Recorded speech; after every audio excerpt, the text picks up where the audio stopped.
Naafataa'u Dandeessaa. Guyyaa tarii biraa sana ta'uu dandeessa. namoonni biraa jiraachuu danda'u waan ta'aniif Eeyyee.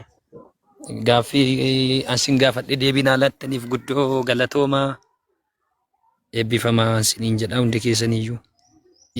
Eeriyaan jiru kanallee maskiinni baay'een jira. Biyyoota adda addaa biyyoota tokko tokko sennaan deemu sagalee nan dhaga'a nan argaa. An keenyallee biyyoota adda addaa deemneen tajaajila namoonni baay'een as keessa namoonni na beekan jiru as keessa waan ta'eefan hin tajaajila ani beekuu dhiisuu dandeessu akka amantaa keenyaatti jechuudha. Akka amma amantaa keessa jirutti hin tajaajila. Neetworkii kee namoo asirratti bilbilame. Nagaamu? Si qabee ture lammaa itti deebi'ime. Yaa. Mee itti deebi'i ana biraa ta'e hin beeku. Akka amantaa keenyaatti yookiin akka amantaa keessanitti fakkeenyaaf akka amantaa keessanitti maskiida jira. Maskiida yookiin itti iddootti sagadamu. Keenyas mana amantaatu jira. Mana amantaatu jira. Amma manni amantaa kuni geggeessitoota qabu. Geggeessitoota qabu. Ani amma geggeessaa mana amantaa tokkooti. Daaniin na beeka. Daani'el na beeka. Ani nama amantaa mana geggeessaa tokkooti. Amma saatiin amma jiru kanatti.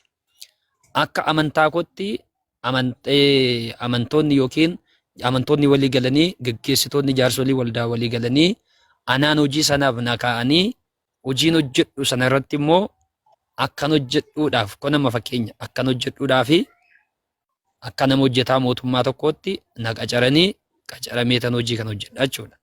Akka mana amantaa keessanitti akka mana amantaa keessanitti akka quraanni keessan jedhutti seera amantaa mana amantaa keessanii akkamitti geggeessitu? Abbuma argee geggeessamoo nama tokko nama lama sadii geggeessamoo namoonni geggeessan kaa'amaniitu geggeessu gaaffii godha.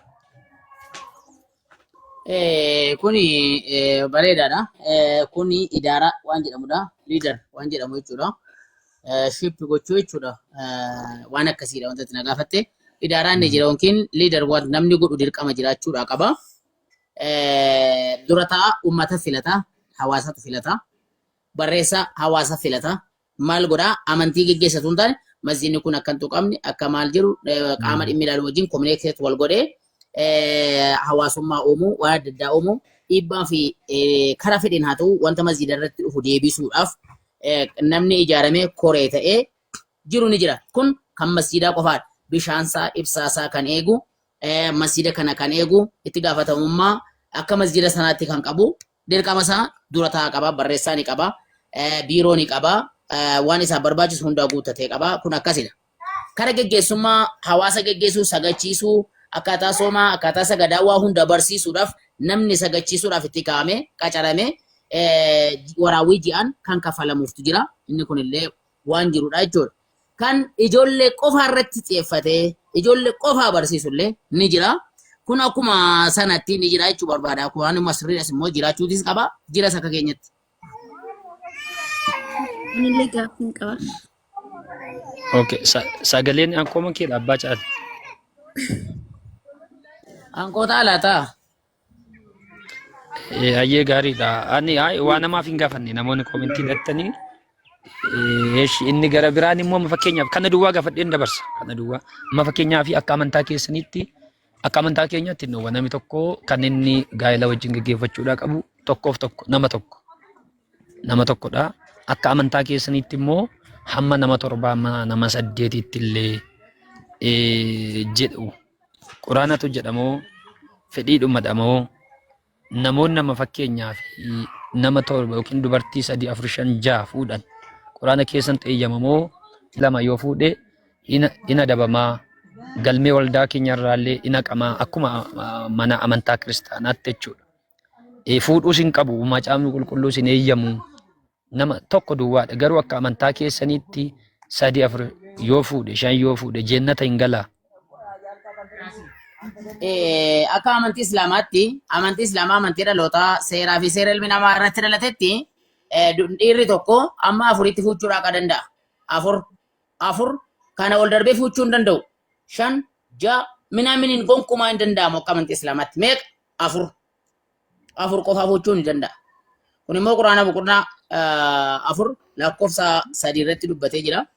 masna wa sulasa wa ruba'a lamas tokkos fuchuu ni danda'a lamas fuchuu ni danda'a sadis fuchuu ni danda'a afurii alatti hin jiru yoo dadhabe tokko immoo jedha quraani boqonnaa 24 lakkoofsa 32 irratti hin danda'u taanaan soomee jiraatu tokkoyyuu fuudhee hin rakkisinii jedha takka qaama wajjin jireenya yookiin wajjin ciisuu keessatti tataa nyaachisuu keessatti ta'uu danda'a kanuma hin danda'u taanaan nama gahumsatti hin qabne taanaan tokkollee hin fuudhinii walyastaanii fi ladina laa yajiduun kana tayyuqniya humullahu jedhe hanga rabbiin durummaadhaan qabeenyaan isa gahutti fuudhee dhala namaa hin rakkisinii jedha tokkoyyuu ni danda'a taanaan lama bushuu danda'a taanaan wajjin jireenya keessatti kan halkanii taanaan kan jireenya uffannaa taanaan nyaata taanaan ni danda'a taanaan lama fuudhuu danda'a dirqama miti yoo barbaade sadii fuudhuu danda'a yoo barbaade dirqama miti yoo barbaade afur fuudhuu danda'a afur booda fixateera namichi kun hanga kanatti ni danda'a kuni ammoo waan rabbiin subhaanahu wa ta'ala dubbatedha kana achitti inni afur shan fuudha ja'a fuudha torba fuudha jedhamu inni kun propagaandaadha malee barsiisa amantii islaamaa miti dhorkamaallee miti sababni isaas horaa baay'adhaa rabbi jedheera horanii baay'achuuf immoo dubartiin tokko dhiirri tokko hanga waggaa 45 yookiin hanga waggaa 52 qofa utuu hin ta'in kan hidhachuu danda'u hanga waggaa 120 hidhachuu ni danda'a namni tokko hanga waggaa 90 hanga waggaa 30 hidhachuu danda'a namni kun illee simmeetii qabaachuu danda'a dubartiin garuu gaafa waggaa 50 yookiin 52 geesse simmeetiin ishee gadi bu'aa dhufa namni kun illee ni rakkataa jechuudha kanaaf fuuchuutii qaba fitaawee waan ta'eef amantii islaamaa akka kanadha akka amantii kiristaanaa ati amantiin kee kiristaanaa yoo ta'e kun wanta waldaan akka wangeelaatu hin ta'in wanta waldaan tolfatedha malee galmee amantootarraa haa qabame naameen kan jettu kun amma yaadutti keessa yoon galuu baay'ee yoon galee dhiifamanaa godhi wanti tokko bichaa fuudhaa laman fuudhinaa sadiin fuudhinaa wanti jiru yoo jira jedhee hin amanu ani agarres kitaaba kaa dubbisee ramma tokko jechuun barbaada akkasidha. Ayyee gaaffiin isin gaafadheef gaaffii gaarii naa deebistaniif galatoomaa horaa bulaa deebannaa hundi keessanuu jala irra kan jirtan gaaffiin kun hanganumaan gaaf ammaaf eebbifama. Ayyee galatooma badina deddeebi'aa walii wajjin haasofna akkasitti. Eeyyoo namni gaaffiin qaba jechaa ture lammaa zeenedha. Zanne. Nagaan siniif haa ta'u. Daanii wajjin daanii gaafadhaame. Tole isheetu sagalee baasee ture lammaa gidduutti. Gaaffiin an qabu Muhammad kun eessa jira? Idda du'ee hoo maal ta'ee jira? Jechuun bakki jireenyaa bakki inni isinii qopheesse hoo maa inni eessarraa dubbata? Namni jireenya iddoo nama biyya lafaarratti illee qopheessuu danda'u hin jiru. Fixxeettamini biyya lafaarratti illee namni jireenya keenya nuu qopheessu rabbii tokkicha malee hin jiru. Akhiraatti illee namni ganda nuu qopheessu rabbii tokkicha malee hin jiru. Inni agriimentiin isaa nu maal wanti inni rabbi irraa qabu ummata gahuudha. Wanta inni ummataan gahe kana cubboo ofirraa immoo buusuudha. Wanti biraa tokko illee qabu inni nuuf rabbii gidduutti isaa nabi Muhammadii wajjin achitti jannata keetti mana nuu qopheessuudhaaf walii galtee tokko illee hin qabnu illee hin danda'u. Ergamaan tokko illee mana nuu qopheessuu hin danda'u. Kan machittis mana nuu qopheesse kan biyya lafaarra nu jiraachisaa jiru rabbii tokkichadha. Garuu isa biyya lafaarra nu jiraachisuu danda'u isa achitti mana nuu qopheessuu danda'u nu barsiisuu qofaadha nabi Muhammad irra kan jiru. Okay, ani immoo wanti isiniin jedhu Yesuus Kiristoos qofaadha. Karaanis bakka jireenyaattis kan nama geessu Yesuus qofaa. Innis immoo wangeela Yohaannisii boqonnaa 14 lakkoofsa 1 irraa dubbataa jechuudha. Isiniif dubbisu moo akkami? Inni beena rakkoon qabu yaaddainaa dhiphatinaa. Maal jedha? Mana abbaa koo keessa iddoo bal'aatu jira jedhee nan beeka waan sana. Rakkoo tokkoon qabu. Rakkoon qabu. Dhaggeeffadhaa Yesuus itti fufee Lakin dubbisin kaa giftii koo saatiin fitiin kaasaanii natti baa jira. Ani nan beeka Yohaannis boqonnaa 14 lakkoofsa 1 irraa hanga 6 dubbiste. Ani nan beeka waan ta'eef nan hundumtuu dubbisa waan iddoo sanaa. Sii galamini? Tarii isin beektanii dhaloonni beekuu dhiisuu danda'u. Homaa tokkollee Yesuusii nuuf hin ergamne waan ta'eef uummata Israa'eliif ergame waan ta'eef warra Israa'elii qopheessuu danda'a. Qopheessuu dhiisuu danda'a. Wanti kun macaafni kun sanadallee hin qabu. Itti amanuuf illee dirqama illee hin qabnu. Waan dudduubni isaa baagiraawundi isaa nama macaafa kana Maatiyos, Marqos, Luqaas, hojii ergamtoota Roomee jedhee Qorontos tokkoffaa lammaffaa jedhee nama akkattiin gaazardi godhe illee macaafa abbaan isaa hin beekamne waan ta'eef amanuun illee narra hin jiru. Namni illee sirraa fudhata akka musliimaa sirraa fudhatee ni amana jedhee illee hin yaadu maaliif jennaan baagiraawundii fi yookiin sanada yookiin rijaala waan jedhamutu jedhamu biratti. Warroota kitaaba barreessanii warroota kitaaba kaa walitti qabanin irraa kaasnee kitaaba sana madaalaa deemna waan ta'eef sanada hin qabu biratti waan ta'eef kun nuti hin fudhannu jechuu barbaadeen malee macaafni wangeela Yohaanis boqonnaan tokko boqonnaan 14 lakkoofsi tokko hanga 6tti kana hin jedhu namni siin jennee siin falminu jechuun barbaada. Karaanis jireenyis Yesuus akka ta'e amantaniitu jechuudha ka. Karaa ta'uun Yesuus nuti hin falminu bar. Eenyuuf karaa ta'e jennallee malee eenyuuf karaa ta'e jennee warra Israa'elootaatiif yeroo ergametti lakka akkasiin jedhu bar.